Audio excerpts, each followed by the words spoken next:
नमस्कार दोस्तों, स्वागत है आप सबका लर्न मोर चैनल पे। मैं हूं सतीश, मैं हूँ प्रिया और आज हम देने आए हैं आपको स्वतंत्रता दिन की ढेर सारी शुभकामनाएं। तो चलिए इस इंडिपेंडेंट डे के अवसर पे हम लोग आपके लिए लेके आए एक्सेल में कुछ इंटरेस्टिंग टॉपिक। तो चलिए शुरू करते हैं आज का ये इंटरेस्टिंग टॉपिक। दोस्तों, रिमूव डुप्लीकेट तो आता है, पर क्या ये ऑटोमेटिक होता है? जी हाँ, आज का थंबनेल देख के आप थोड़े से कंफ्यूज हो गए होंगे। जी हाँ, बिल्कुल होता है। चलिए मैं आपको दिखा देता हूँ। यहाँ पे आप पहले देख लीजिए, फिर आप यकीन करोगे मेरी बात पे। तो चलिए यहाँ पे मैं 3 नंबर टाइप कर रहा हूँ, नेम टाइप कर रहा हूँ C, और यहाँ पे मैं एक्सेल कोर्स लिख रहा हूँ। फिलहाल मैंने कोर्स के लिए वगैरह रिमूव डुप्लीकेट अप्लाई नहीं किया है, जेंडर मैंने मेल ही लिखा है। लेकिन यहाँ पे कॉन्टैक्ट नंबर, सपोज मैंने 2 ही नंबर लिए एग्जांपल के तौर पे। अगर कॉन्टैक्ट नंबर मैं रिपीट टाइप करता हूँ जो कि ऊपर है 95 और एंटर करता हूँ तो ये रिकॉर्ड यहाँ से गायब हो रहा है। ये कंप्लीटली रिकॉर्ड यहाँ पे ऐड ही नहीं होगा अगर कॉन्टैक्ट नंबर आपने यूनिक नहीं टाइप किया तो चलिए मैं यूनिक टाइप करके दिखा देता हूँ। ऐसा नहीं है कि यूनिक टाइप करने के बाद क्या होता है। चलिए यहाँ पे आपको दिख रहा है, ये मैंने टाइप कर दिया और जरा 96 टाइप कर देता हूँ तो ये यहाँ पे एक्सेप्टेबल है। तो आप देख सकते हैं, मतलब ये कॉलम के अंदर, लास्ट कॉलम के अंदर अगर वो डुप्लीकेट वैल्यू होती है 98 रिपीट आता है तो वो पूरा एंटायर रो डिलीट होता है। तो ये इसके लिए मैंने रखा है ताकि आपको ये एंट्री पूरी डिलीट ना करना पड़े। किसी का भी अगर डेटा पहले से अगर है अवेलेबल तो वो डेटा यहाँ पे तुरंत डिलीट हो जाए। रिमूव कैसे करना है आपको ऑटोमेटिकली, ये डुप्लीकेट वैल्यूज़ आपको ऐड ही उन्हें नहीं देना है। इसके लिए ये एक यूजफुल कोडिंग मैं आपको पढ़ाने वाला हूँ दोस्तों, काफ़ी इंटरेस्टिंग है एक्सेल के अंदर। और छोटी सी एक ही लाइन का कोड है दोस्तों, एक लाइन का कोड से आप बन जाओगे यू एक्सपर्ट दोस्तों। तो यहाँ पे आ चुका हूँ मैं एक्सेल फाइल के अंदर। तो सबसे पहले मैं आपको बताऊं कि ये मैंने रिमूव डुप्लीकेट का कोड क्यों इन्वेंट किया। तो यहाँ पे मैं आपको बताना चाहूँगी कि कोई रिकॉर्ड अगर ऐड कर रहे हो और वो पहले से अगर आपके इसमें ऐड है और आप वो आइडेंटिफाई करना चाहते हैं कॉन्टैक्ट नंबर के अकॉर्डिंग, तो ये इंटायर टाइप किए हुए कंटेंट यहाँ पे फिर से आपको डिलीट करने पड़ते हैं। तो यहाँ पे डिलीट करने की ज़रूरत नहीं, तुरंत यहाँ से वो ऑटोमेटिकली रिमूव हो जाने वाले हैं, रिमूव ऑटोमेटिक अपडेट हो जाएगा दोस्तों। लेकिन आप एक कॉलम के नहीं 2-2 कॉलम के रखना चाहते हो डुप्लीकेट तो 2 कॉलम के भी यहाँ पे रख सकते हैं। तो उसके लिए कोडिंग कैसे करनी है चलिए मैं आपको दिखा देता हूँ। तो सबसे पहले आपको प्रेस करना है Alt F11 जो कि विजुअल बेसिक की स्क्रीन आ जाएगी और यहाँ पे आपको दिखाई दे रहा है हमारा जो शीट 1 है। यहाँ पे हमारा जो वर्कबुक ओपन है उसका नाम है RD।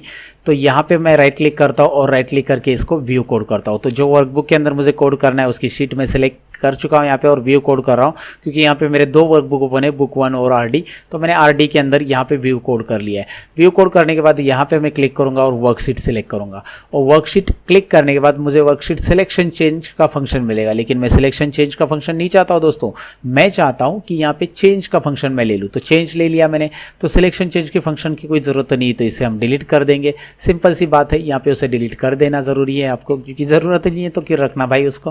तो यहाँ पे हम लोग अभी क्या करेंगे, अब मैंने यहाँ पे थोड़ा सा स्पेस दे दिया और यहाँ पे लिखूंगा मैं इफ टारगेट। अभी मुझे कौन से कॉलम के लिए देना है डुप्लीकेशंस के लिए, तो उस कॉलम का नंबर यहाँ पे लेना है। तो 5 नंबर कॉलम में देना है ई कॉलम में। आप देख सकते हैं वहाँ पे ई कॉलम यानी कि कॉन्टैक्ट नंबर 5 नंबर कॉलम है, तो इसलिए मैंने यहाँ पे ई कॉलम ले लिया दोस्तों। तो if target dot column is equal to 5, then क्या होगा, देन एंड इफ यहाँ पे बीच में लिख देंगे नीचे पहले, और इसके बीच में हम लोग कोड लिखेंगे। अगर टारगेट 5 नंबर कॉलम में है, 5 नंबर कॉलम में कुछ भी एडिट होता है, वर्कशीट में चेंज होता है, तो वहाँ पे वो डुप्लीकेट रिमूव करेगा। तो उसके लिए कोड क्या लिखना है, यहाँ पे ज़रा ध्यान दीजिए। एक्टिव शीट मैं लिख रहा हूँ, एक्टिव शीट डॉट रेंज यहाँ पे हम सिलेक्ट करेंगे कौन से कॉलम से लेकर कौन से कॉलम की वैल्यूज़ पूरी रिमूव होनी चाहिए। तो आप यहाँ पे देख सकते हैं ए कॉलम से लेकर ई कॉलम तक, लेकिन ये दोनों भी वैल्यूज जो है वो इन्वर्टेड कॉमा में आनी चाहिए। तो पूरा एंटायर कॉलम लेना है तो एंटायर ले लो, कोई रेंज लेनी तो आप रेंज भी ले सकते हैं, लेकिन वो कॉलम यहाँ पे ज़रूरी होना चाहिए जिसमें आपको रिमूव डुप्लीकेट लेना है। तो वो कॉलम यहाँ पे सिलेक्टेड, मतलब उस कॉलम का सिलेक्शन इसमें रेंज में रहना चाहिए, उस कॉलम वो रेंज में से ही रहना चाहिए दोस्तों। तो यहाँ पे हम कमांड देंगे रिमूव डुप्लीकेट्स। तो रिमूव डुप्लीकेट्स यहाँ पे लिख रहा हूँ मैं। उसके बाद यहाँ पे मैं स्पेस दूंगा और यहाँ पे मैं लिखूंगा कौन से कॉलम्स में से हम लोगों को वो डुप्लीकेट यहाँ पे रिमूव करना है, तो वो भी देना पड़ेगा। पहले तो हमने एडिटिंग के लिए 5 नंबर कॉलम लिखा है, टारगेट 5 नंबर का है और उस कॉलम का रिमूव डुप्लीकेट करना है। तो इस तरह से हम लोग लिखेंगे। यहाँ पे एक बात याद रखनी है, रिमूव डुप्लीकेट्स की ये प्रॉपर्टीज, इसलिए यहाँ पे बस स्पेस देना है। यहाँ पे ये स्पेस हाईलाइट कर रहा हूँ मैं, तो स्पेस देना है, तो ये हाईलाइट पॉइंट में बस स्पेस देना है और आगे आप देखेंगे कोमा देना है। और उसके बाद एक और प्रॉपर्टीज हम लोग ऐड करेंगे यहाँ पे स्पेस देने के बाद, हेडर इज इक्वल टू इस तरह से रहेगा, colon is equal to XLS, मतलब एक्सेल का हेडर यहाँ पे डुप्लीकेट में काउंट नहीं होगा, हेडर यहाँ पे है ऑलरेडी, इसलिए हेडर रिमूव डुप्लीकेट करते समय जैसे आपने देखा होगा डेटा में से टेक्स्ट को हेडर रहता है वो हम यहाँ पे नोट डाउन मतलब यहाँ पे दे देंगे उसके लिए। तो एंटर करेंगे, यहाँ पे दिखाई दे रहा है कोड प्रॉपरली हो चुका है, मतलब कैपिटल स्मॉल जैसे होना था उसको, एक्टिव शीट का ए कैपिटल रहना चाहिए, एस कैपिटल रहना चाहिए, फिर डॉट रेंज का आर कैपिटल। तो ऑटोमेटिक अगर ये हो जाता है तो आपका कोड यहाँ पे प्रॉपरली अप्लाई हो चुका है। तो चलिए आप इसे ज़रा देख लेते हैं प्रैक्टिकल अप्लाई करके कैसे ये वर्क करता है कि नहीं करता है। इस एक्सेल शीट में मैं यहाँ पे टाइप कर रहा हूँ 4D कुछ भी, यहाँ पे सपोज कोर्स वही रहेगा, जेंडर ले लो और मैं यहाँ पे 95 टाइप करता हूँ। तो यहाँ पे दिखाई दे रहा है रिकॉर्ड अपडेट हो चुका है। जैसे यहाँ पे 5 नंबर कॉलम में कुछ चेंजेस हम करते हैं तो ऑटोमेटिकली ये पूरा, अगर वो डुप्लीकेट है वो रिकॉर्ड में अवेलेबल है तो ये पूरा रिमूव हो जाएगा। तो अगर आप 2 कॉलम के लिए करना चाहते हैं, मतलब आप चाहते हैं कि नेम भी यूनिक हो जाए यहाँ पे, तो नेम अगर डुप्लीकेट आता है तो वो भी रिमूव होना चाहिए।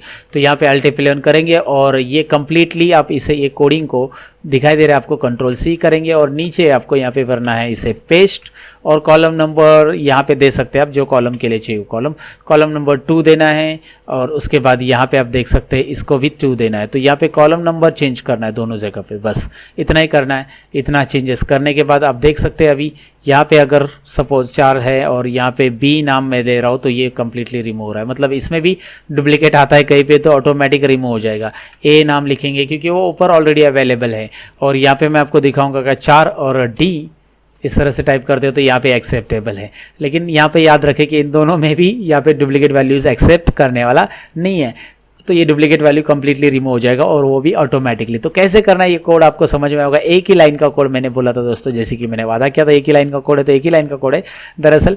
तो ये एक लाइन का कोड आप प्रैक्टिस करके देख लेना दोस्तों। और एक्सेल के कुछ अमेजिंग फीचर्स सीखना है तो मेरे चैनल को सब्सक्राइब कर लीजिए। अगर आप नए हो मेरे चैनल पर तो सब्सक्राइब जल्दी से कर लीजिए। बेल आइकॉन दिया है उस पर भी क्लिक कीजिए, लाइक बटन पे क्लिक कीजिए अगर ये वीडियो अच्छा लगा हो तो, और दोस्तों के साथ शेयर जरूर कीजिए। मैं मिलता हूँ कुछ और इंटरेस्टिंग वीडियो के अंदर दोस्तों। और जाते जाते आप सबको एक बार फिर से स्वतंत्रता दिन की ढेर सारी शुभकामनाएं दोस्तों। Happy independence day from learn more channel and learn more family. तो दोस्तों सीखते रहो, सिखाते रहो। Bye bye.